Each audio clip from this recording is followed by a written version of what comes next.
Welcome बच्चों। जैसे कि मैंने कहा था कि आज हम इसके कुछ क्वेश्चन करेंगे जो 4 प्रॉपर्टीज हमने पढ़ी थी, तो उसके पहले कुछ क्वेश्चन करेंगे तो आपको प्रॉपर्टीज का यूज सही करते और अच्छे से आ जाएगा। तो उसके पहले एक छोटी सी प्रॉपर्टी है, प्रॉपर्टी 5 है, फिर एक और बचेगी, उसको बाद में करेंगे। Property number 5, if the elements of rows और columns of determinant are expressed as a sum of 2 or more than two terms, then the determinant can be expressed as the sum of 2 or more determinant। जब हम पूरा ऐसा बोलते हैं, definitions बोलते हैं, तो बच्चों को कुछ भी समझ में आता नहीं है। प्रैक्टिकली दिखाते हैं तो ही समझ में आता है। उसका मतलब ऐसा है, देखिए यहाँ से suppose this is a determinant. मैंने क्या करा है, इस डिटरमिनेंट की हर एक की रो फर्स्ट में मैंने क्या करा कि K1 ऐड किया, K2 ऐड किया और K3 ऐड किया। वो बोला लिखा हुआ क्या है, उसका मतलब क्या बता रहा हूँ मैं। तो रो R1 में क्या करा है, I add K1 in one element, दूसरे में मैंने क्या करा K2 ऐड कर दिया और तीसरे में मैंने क्या करा K3। तो आपको तो प्रैक्टिकली काम करना क्या है। अगर कुछ ऐसी कंडीशन बन जाए तो आपको क्या करना है, आप इसको इस तरह से ब्रेक कर सकते हो। कैसे, A1 A2 A3, A1 A2 A3, B1 B2 B3, B1 B2 B3, C1 C2 C3 plus आपने A1 B1 C1 को एक बार रख दिया। आप क्या करोगे, K1 A2 A3, K1 A2 A3, K2 B2 B3, K2 B2 B3 and K3 C2 C3, K3 C2 C3। ये है इस स्टेटमेंट का मतलब। इस स्टेटमेंट का मतलब ये है कि एक बार आपको A1 B1 C1 के साथ में R2 R3 को जमाना है और एक बार K1 K2 और K3 के साथ में भी आपको R2 और R3 को जमाना है। ये इसका मतलब है। तो इसको एक बार फिर से देखें। मैं आप 4.2 का क्वेश्चन नंबर फर्स्ट करता हूं, ठीक है। इसलिए हमें यूज करना पड़ेगा प्रॉपर्टीज का। तो ये आपके लिए बहुत ही इंपॉर्टेंट चीज है। आप सभी, मैंने 4.1 इसलिए नहीं करी क्योंकि मुझे लगभग सारे बच्चों ने उसके जो क्वेश्चन थे सॉल्व करके मेरे व्हाट्सएप पर, कुछ बच्चों ने नहीं दिए हैं, बाकी सब ने मुझे दे दिए हैं। तो मुझे ऐसा लगता है कि 4.1 शायद आप लोग कर लेंगे। इसलिए from today I am only going to solve 4.2। 4.2 depends on self practice and mathematics is also based on self practice.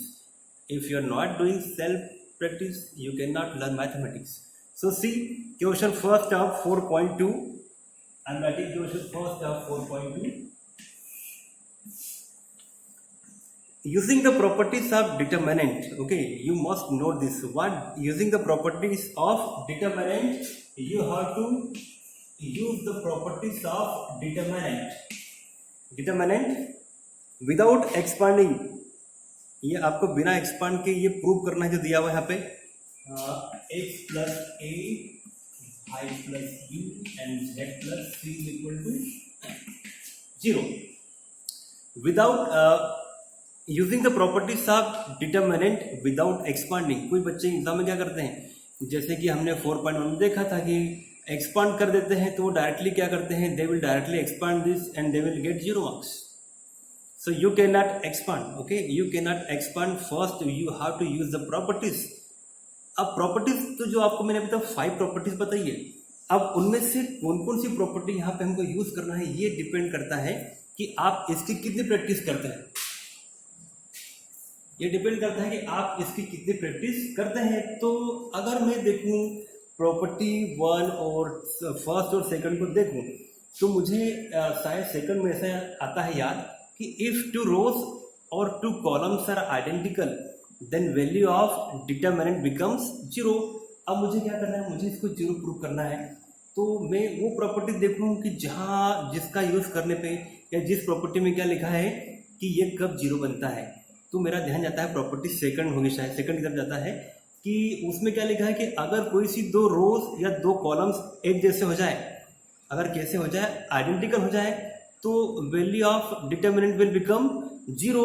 So I am thinking that there is x plus a there is y plus b and there is z plus c in column C3. Column C3 में मुझे क्या दिख रहा है, column C3 में दिख रहा है ये चीजें। तो अगर यही चीजें कॉलम C1 और कॉलम C2 में मिल जाए तो मेरा काम हो जाएगा, मैं देख पाऊंगा कि C1 and C3 are identical.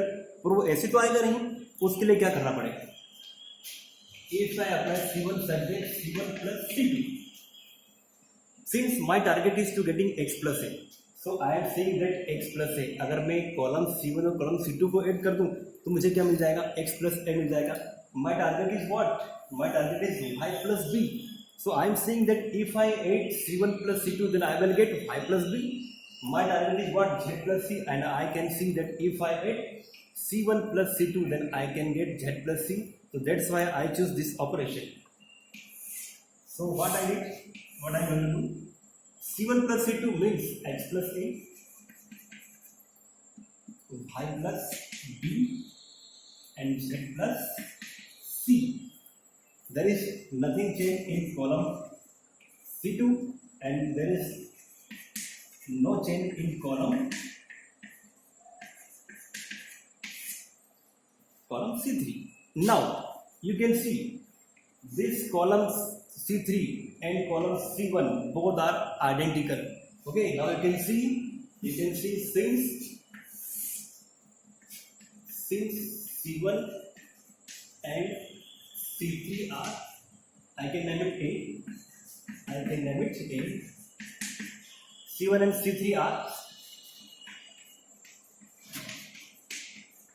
Identical है। तो उस कंडीशन में क्या होता है, अगर कोई सी भी दो रोज या दो कॉलम्स कैसी है, आइडेंटिकल है, तो उस डिटरमिनेंट की वैल्यू कितनी हो जाएगी, 0। So in this case what I get, this will become 0 by using property number second. So there are 5 questions. Okay, some I will do and some 5 you have to do. Okay, let me see that how many questions you are able to attempt. Okay, so this is your task for today from question 1 to 5th. One question I will do, but first you try and you tell me that which question should I do. Okay, thank you very much.